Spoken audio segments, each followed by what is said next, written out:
Alright guys, welcome back to the PinchE channel. Let's get right to this beautiful, awesome, broken list for Eraserhead. So obviously we have our boy Eraserhead. We're going to put that right there. We're going to start with our foundation and our one and only action card that we're going to be running in this deck. So obviously Eraserhead, really good leader or character card. The ability to put this in the discard pile before the game even begins, right, is pretty insane. You know, later on we'll discard a card to be able to grab that back from our discard pile to be able to either increase or decrease speed by 2. Very useful card to play defensively, as well as its own ability, which you can play to basically nullify character cards' effects for that attack. And you can also play it as an enhance to seal a opponent's foundation, which could be really good if you're trying to go for that kill shot. Let's move on to, I guess, the filler cards that we're going to be using in this deck. Starting with the cost of 0. We only run one 0 cost card in the deck, which is going to be Gotcha. We're going to put 4 of this bad boy right there. Not really any particular reason why that's in the deck. I feel like it's just good to have 0 cost foundation. It could help you get you started with foundation so you can use it later as resources. Let's move on to our first 1 cost, that being Resistance. Resistance is going to be very useful, helping you decrease the damage intake, which is obviously a problem with the boy Aizawa, Eraserhead, which only has 19 health. Our other 1 cost card is going to be Mediator. This card is good as well. You can destroy it to decrease the speed of your opponent's attack. And again, we can use the discard enhance ability of Eraserhead to even decrease that by 2 more. So really good card. Now this card, I've seen a lot of lists talking about Eraserhead, and I feel like I don't see this card that much. I find it really useful. If you're not able to draw into Erase, you can always discard a card to be able to grab Erase from the discard pile. And so being able to have Late Riser, again, response after this card has been discarded from your hand during an enhance step, the attack is going to get either +1 or -2 speed. So this is a great combo. We're going to discard Late Riser to be able to get Erase back, and not only do we get the +2 -2 thanks to our character card, but we're gonna get a +1 or -2 from that Late Riser. So it's a really good play. I really like that, so we're gonna leave that as a 3 of. Moving on, we have Calling for Backup. Really good card, helps you, I guess, filter as your first enhance. You flip it, you draw a card, and if it wasn't your first enhance, you have to discard a card. But either way, we want something that we can use to be able to draw. I mean, he already has a +7, right, or size of 7. But still, it's always nice to discard whatever you don't need or draw into something that you might use. So still pretty good. First 2 cost is going to be Fulfill My Duty. This is super good. If you want to just end the enhance step, when you're either going all in, or if you think that your opponent is going to try and end the game, being able to just stop the enhance step can be huge. Great card. Next useful card, we're going to have Natural Leader, a 4 of. This card can come in and help out. Definitely something useful. We can commit this card, and then our middle kick gets +2 speed. This is going to be very helpful with our actual attack cards, which we'll talk about next, but definitely something that could be useful for increase in speed. We got 2 more 2 cost foundation. We're going to start it off with Heroic Lineage. I have seen some builds that have this card. I have seen some builds that do not have this card. I'm still not sure whether or not it's like super needed, but I will say that being able to commit it, and after your rival's attack receives a damage bonus, you can -3 speed. So just in case you use the ability, you negged it 2, maybe you negged it 4, and then maybe they have a foundation that puts it back to normal, this can come in and help you out at the end. Also, it says after your attack receives a speed bonus, it gets +2 damage. So that could help us also finish the game with that extra 2 damage. Now let's talk about obviously everybody knows about this play. We'll talk about it a little bit here. The broken play with Night Watch and coordinated effort. Now, there's a reason why I run 3-ofs in this. I feel like sometimes I either don't see it or they get checked right for playing cards, whether it's foundation or attacking cards. So you want to make sure that you at least see one of each. I've also been noticing that a lot of people know about the play, and so they either try to destroy those foundations or flip them. And because we don't really have access to unflipping abilities, I think it's really good to have 3 of each. That way, obviously, worst case scenario, you're still able to get your play off if it actually happens. Now, let's talk about the broken play. Those 2 cards work together. Let's talk about Night Watch. It says, I guess the most important part of it, it says flip, add 1 combo attack from your card pool to your hand. And then coordinated effort says that if you are in deadlock, you can unflip 1 foundation. And so we'll talk about the combo later in the video, but these 2 cards work together amazingly. All right, let's get into the attacking cards next. All right, guys, and we are back. We are going to start the list by talking about something very important.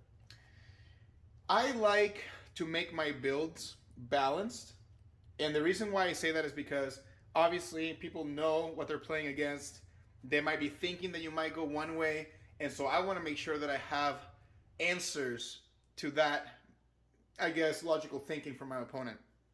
So you're going to see a weird balance here for the attacks, but again, I do it this way so that I can win in multiple ways and not just one way. We're going to start with the thruster kick as our first attacking card. Basic kick, right? Attack gets +2 damage only if this attack has received a speed bonus, which it will, thanks to Eraserhead's ability and the card Erase. In Deadlock, you can add the top 2 cards of your deck into your momentum, which is going to become very, very in handy if our opponent is not allowing us to have Deadlock, which we'll talk about in a second. And obviously, it has the speed, increase when discarding momentum. So very, very, very good card. It could definitely help you win the game at the end. Binding Kick is going to be our next card. We definitely do want to make sure that we have some combo cards so we're able to actually use the broken play that we're about to talk about. So this is going to be one of them. Discard 1 momentum. This attack gets +3 damage. Okay, so again, this could also be a finisher depending on how much momentum you have. If this attack deals damage, I can draw a card, and that could be really helpful. Again, you want to extend plays as much as possible, especially considering that your Eraserhead has a bunch of cards in hand already because of its hand size. Reciprocal Burst is going to be our next one. Oh, I lied. Reciprocal Extend is going to be our next one. Let's talk about this. Another kick, middle kick, right?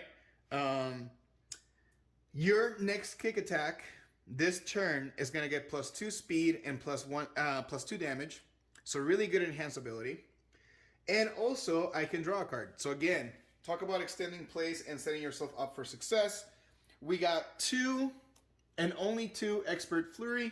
Okay. This is going to be super helpful again because you want to have some combo cards in the deck. But I always found the combo enhance to be really useful. There's some decks that you are going to play against that are very momentum heavy. And so being able to get rid of that momentum could be very, very helpful. And as well as your next attack, this turn gets +2 damage. That could also help you in the game on the next attack. Okay, let's talk about the card that I mistakenly said for the Reciprocal Extend, Reciprocal Burst. And our other card that's going to be useful, which is going to be the good old Binding Cloth Capture. So let's talk about these 2 cards and why I feel like a 3-3 split can be very useful. I think that Reciprocal Burst obviously is going to come in and that could be your finisher if your opponent is not at 11 foundation. It says stun 1, right? After your rival commits one or more foundation during this attack's enhanced step, it gets +1 speed. So now we're going to stun, automatically get +1 speed. Our Eraserhead ability is going to give us +2 speed, plus whatever foundation that we have that is increasing the speed. This also has EX3, which again is going to increase the speed depending on how many momentum we have.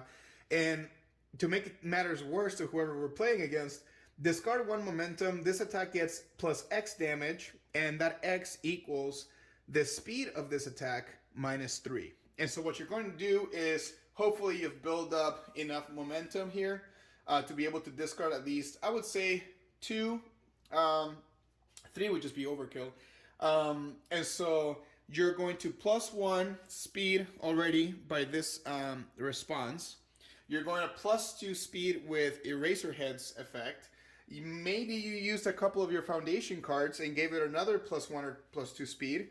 You know, you're sitting now at a good 6 or 7 speed. And then now you're going to discard a momentum, give it +3 speed thanks to the EX3. So he's now sitting, let's say 9. You do it again, you're now at 12. And then you use his ability, you discard a momentum, and then now he gets power equal to the speed -3. So if you were at a whopping 9 -3, it gives it +6 damage. This card is now hitting for 11. So if your opponent is not allowing you to use the broken combo, you still have the ability to deal a lot of damage with this attack. And again, you know, trying to block a 9 speed attack is not going to be easy to begin with. And then your opponent is going to be forced to, you know, take that 11 damage. And so that could be very important in that game. And again, this just comes down to how much momentum you had. I mean, you could go all the way up to, you know, 12, 13, 14, 15 damage. It just comes down to how much momentum you build up during the game. Now, Binding Cloth Capture, I feel like it could be very helpful as well. It is a combo card, okay? It is a combo card, and it says if you've played an action card this turn, this card gets -2 difficulty, and so essentially it would become a 3 cost if you played Erase earlier that turn. Combo Enhance, if you have played an action card this turn, your rival discards 1 card, okay? And then his other enhance is you can seal 1 rival foundation. Now, I feel like this is good at a 3, just because you can play multiple copies in the same turn and trigger that same discard a card, and then I can, you know, seal the foundation. And so depending on what your opponent has as foundation, you can seal it, as well as using Erase to seal it. And so now you're sealing 2 foundations, and you're also able to deal some good damage. 5 damage is respectable. It's a good high block, which again, you want to have a good balance between high, mid, and low blocks, right? So you don't die to the same attack. And it's a combo card. And so let's talk about that broken play with the good old coordinated effort, as well as the Night Watch. So again, you probably have seen the video already somewhere about how to do this broken play. Basically what happens is, let me just take this out of the way, with cards that don't have combo. There we go. So basically how it's going to work is your opponent is going to be at 11 or more foundation. You're going to have these 2 cards on your side of the field as foundation. And so now what you're going to do is, depending on what card you want to play and what card you have in your hand, right? Which is just another reason why I added Binding Cloth Capture, is because that totals 9 combo cards in your deck. And again, you don't want to get into a situation where you could have ended the game if you would have just drawn a combo attack. And so basically, we're going to play, let's say, Binding Kick. My opponent has 11 foundation. So what I'm going to do is I'm going to attack with Binding Kick. I do my, I guess you can call that play broken as well. You discard Erase to grab Erase again from the discard pile. Your attack now gets +2 speed. You're hitting with 6 speed, 4 damage. Your opponent blocks it, or maybe lets it go. Doesn't matter. The attack is over. We are going to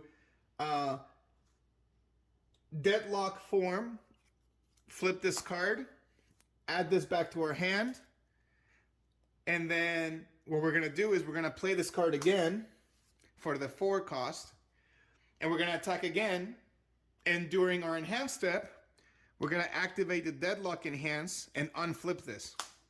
We're attacking again, we discard our erase, give it +2 speed, attack with 6/4. We let it go, awesome. Deadlock form, flip it over, put it back in our hand. Play it again, enhance, unflip. We're still attacking with 6/4 again. So again, it just becomes a loop, an endless loop where your opponent is going to eventually run out of cards to block with. And at that point, it's just good game because you can keep doing that over and over and over again. So it's just one of those things, guys. You want to be able to have outs, have options, because again, a smart player is not going to put themselves at 11 foundation because they know that you have this play, or they'll just force you to flip them, okay, with cards that they have, or they might even destroy them. You don't know. And so that's why you want to have something else that can help you finish the game, such as the Reciprocal Burst, right?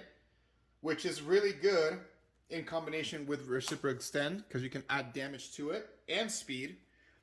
And then, yeah, I mean, there's other things you could do.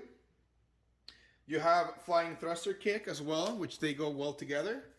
And worst case scenario, you keep playing Binding Cloth, Capture, which is going to be -2 cost, and so you can play maybe 3, and then it just makes the game a little bit easier. So you have outs, guys. You have outs to different decks depending on what is shown, and it helps you adjust to whatever it is that you have to do to win the game. Again, if they're not paying attention and they leave themselves open with 11 foundation, punish them with the broken play. And if not, then maybe we finish the game with Reciprocal Burst, or maybe we, you know, control their momentum so they can't kill us with, maybe they're playing All Might, and so we want to make sure they don't have momentum, right? So it just comes down to having the cards in your deck to be able to adjust according to the matchups. Guys, thank you so much for watching. Hopefully you're enjoying the videos. Sorry it took a while to bring this one in, but we were, you know, testing, making some adjustments, but hopefully you guys enjoyed it. Thank you so much for being part of the PinchE family, and we'll see you guys in the next one. Peace.